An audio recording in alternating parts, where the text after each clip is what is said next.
Hello प्यारे बच्चों, कैसे हो? आई होप सभी अच्छे होंगे। मैंने क्लास 11th के बच्चों के लिए एक बुक परचेज की है। इस बुक का बाय लिंक आपको डिस्क्रिप्शन में मिल जाएगा। क्या है book? Most likely CBSE question bank.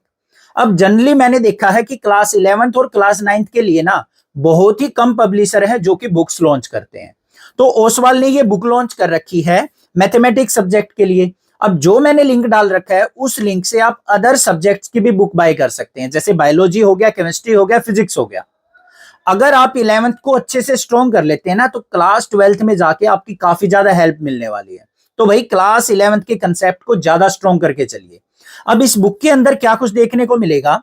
Complete guide for self study, complete explanation to the all MCQs, multiple choice questions मिल जाएंगे, competency and focus case study based questions मिल जाएंगे, असर्शन रीजनिंग बेस्ड क्वेश्चन मिलेंगे और NCERT और NCERT exemplar questions भी आपको इसके अंदर देखने को मिलेंगे। तो चलिए देखते हैं भाई अंदर क्या कुछ दे रखा है बुक के अंदर। तो सबसे पहले बात करें यहाँ पे सिलेबस की, तो हमें यहाँ पे सभी चैप्टर्स को अलग अलग यूनिट में डिवाइड करके दे रखा है। सेट्स एंड फंक्शंस 23 मार्क्स का, एल्जेब्रा 25 मार्क्स का, कोऑर्डिनेट ज्योमेट्री 12 मार्क्स की, कैलकुलस 8 मार्क्स की, स्टैटिस्टिक्स और प्रोबेबिलिटी 12 मार्क्स की। तो टोटल 80 मार्क्स का हमारा एग्जाम हो गया और इंटरनल असेसमेंट हो गई हमारी 20 मार्क्स की। अब साथ में सिलेबस यहाँ पे डीपली भी आपको दे रखा है कि कौन से चैप्टर के अंदर से कौन कौन से टॉपिक आपके सिलेबस के अंदर दे रखे हैं। तो ये हो गई। अब यहाँ पे देख लो ध्यान से। अब कुछ बच्चे मुझसे पूछते हैं कि सर हम क्या इसको हरियाणा बोर्ड के लिए या फिर हम पंजाब बोर्ड से, राजस्थान बोर्ड, एमपी बोर्ड या कोई और अदर बोर्ड के लिए भी इस बुक को बाय कर सकते हैं? बिल्कुल कर सकते हैं, क्योंकि सारा का सारा एनसीईआरटी बेस्ड यहाँ पे क्वेश्चंस हैं। एनसीईआरटी के कंसेप्ट बेस ही आपके क्वेश्चन है। तो आप इस बुक को कोई भी बोर्ड हो उससे आप बाय कर सकते हैं। बस सिलेबस आपको थोड़ा सा कंपेयर करना है। आई थिंक 90% सिलेबस आपका सीबीएसई हो या कोई अदर बोर्ड हो सेम ही है। ठीक है, आगे देखेंगे इस बुक के अंदर ये सभी चैप्टर्स दे रखे हैं पेज नंबर 7 के साथ। अब यहाँ पे सबसे पहले आ गया हमारा फर्स्ट चैप्टर सेट। सेट का यहाँ पे बेसिक इंट्रोडक्शन दे रखा है। उसके अंदर यूज होने वाले फॉर्मूला जो हैं, उसके अंदर यूज होने वाली टर्म्स को अच्छे से एक्सप्लेन करके दे रखा है। सेट क्या होता है, रिप्रेजेंटेशन ऑफ सेट क्या होता है, टाइप्स ऑफ सेट दे रखा है, सबसेट दे रखा है, यूनिवर्सल सेट दे रखा है, पावर सेट दे रखा है, ये सब एक्सप्लेन कर रखा है। ये देख लो। फिर यहाँ पे ऑपरेशंस ऑन सेट को क्या क्या परफॉर्म कर सकते हैं वो हमें अच्छे से एक्सप्लेन करके दे रखे हैं। Representation of initial operation on sets by Venn diagram हमें यहाँ पे बता रखा है। फिर आगे आ जाते हैं हमारा relation and function. Second chapter यहाँ पे पूरा का पूरा एक्सप्लेन करके दे रखा है। फिर ट्राइगोनोमेट्रिक फंक्शन, उसके फॉर्मूलेज यहाँ पे एक ही पेज पे आपको देखने को मिल जाते हैं। ऐसे यहाँ पे हमें सभी चैप्टर्स के फॉर्मूलाज और कंसेप्ट दे रखे हैं। अब आगे बात करें तो यहाँ पे प्रोबेबिलिटी खत्म होने के बाद सेट चैप्टर आ जाएगा भाई। सेट चैप्टर के सबसे पहले मल्टीपल चॉइस क्वेश्चन, जिस टाइप के भी multiple choice question MCQ question बन सकते हैं वो यहाँ पे आपको सोल्व करके दे रखे हैं। सॉल्यूशन भी साथ में दे रखा है, पहले खुद से ट्राई करेंगे। नेक्सा क्लासेस से आप एक बार क्लास 11th का सिलेबस कंप्लीट करेंगे। अगर कोई वीडियो आपको नहीं मिलती है तो आप साथ में कुछ भी सर्च करते टाइम लास्ट में नेक्सा लिखिए, आपको मिल जाएगी। फिर उसके बाद आप मल्टीपल चॉइस क्वेश्चंस यहाँ पे सिंप्लीफाई करेंगे, ये दे रखे हैं। 2 मार्क्स वाले very short answer type questions हैं।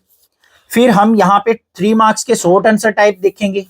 असर्शन रीजनिंग बेस्ड क्वेश्चंस बहुत ही कम आपको देखने को मिलते हैं कहीं पे। यहाँ पे आपको दे रखे हैं चैप्टर के अंदर से किस प्रकार असर्शन रीजनिंग बेस्ड क्वेश्चन आ सकता है, वो आपको एक्सप्लेन करके दे रखा है। आगे चलें हम यहाँ पे तो केस स्टडी बेस्ड क्वेश्चन भी आपको देखने को मिल जाएगा कि किस प्रकार से हमें कोई भी यहाँ पे केस दे रखा है उससे को रीड करके उसको समझ के हम किस टाइप से यहाँ पे सेट्स के क्वेश्चन सिंप्लीफाई कर सकते हैं। ये देख लो, काफी सारे क्वेश्चंस दे रखे हैं। लॉन्ग आंसर टाइप 5 मार्क्स वाले क्वेश्चंस भी यहाँ पे देखने को मिलेंगे। एनसीईआरटी क्वेश्चंस दे रखे हैं, ये काफी सारे क्वेश्चंस हो गए। चैप्टर नंबर 1 से यहाँ पे 92 क्वेश्चंस दे रखे हैं। लास्ट में हमें सेल्फ असेसमेंट भी दे रखी है कि चैप्टर कंप्लीट हो गया, आपने यहाँ पे सैंपल पेपर से कुछ क्वेश्चंस कर लिए, जो भी हमारा क्वेश्चन बैंक दे रखा है। उसके बाद आपको कुछ क्वेश्चंस दे रखे हैं सभी टॉपिक से रिलेटेड, आपको खुद से ट्राई करके देखने हैं कि किस प्रकार से हम इन क्वेश्चंस को सोल्व आउट कर सकते हैं। फिर आगे बात करें चैप्टर नंबर 2 की relation and function. Same pattern को फॉलो करते हुए यहाँ पे multiple choice questions with solution आपको देखने को मिलेंगे। ये हमारे मल्टीपल चॉइस क्वेश्चन हो गए। मैं आपको यहाँ पे दिखा भी रहा हूँ, कुछ क्वेश्चन आराम से देख सकते हैं आप। ये देख लो, ये आ गए। फिर हमारे शॉर्ट आंसर टाइप क्वेश्चन आ गए 2 मार्क्स के, किस प्रकार से हमें सोल्व करने हैं, सॉल्यूशंस के साथ यहाँ पे आपको क्वेश्चंस दे रखे हैं। उसके बाद बात करें शॉर्ट आंसर टाइप 3 मार्क्स वाले क्वेश्चंस भी यहाँ पे सोल्व है। असर्शन रीजनिंग बेस वाले क्वेश्चंस आ गए हमारे चैप्टर नंबर 2 के।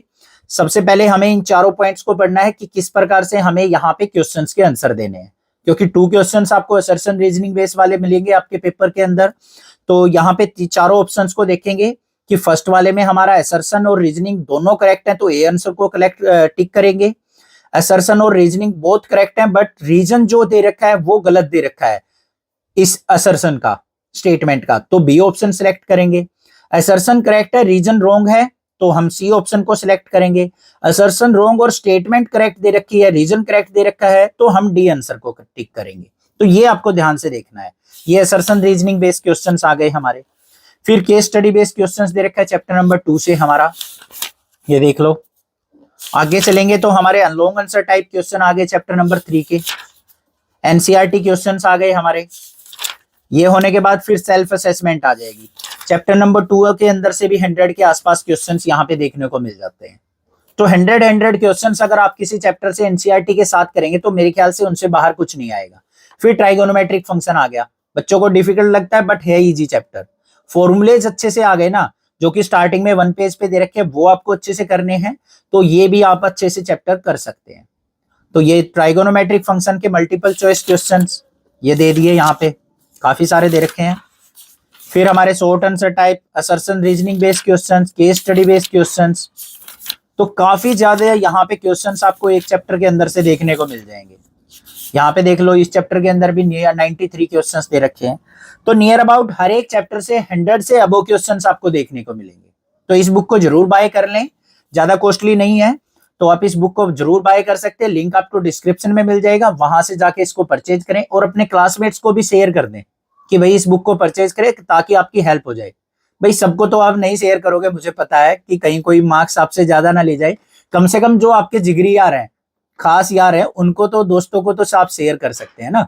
तो उनको बताइए और वो भी आपके एग्जाम के अंदर अच्छे मार्क्स गेन कर पाए। तो कर भला तो हो भला। Thank you students for watching this video.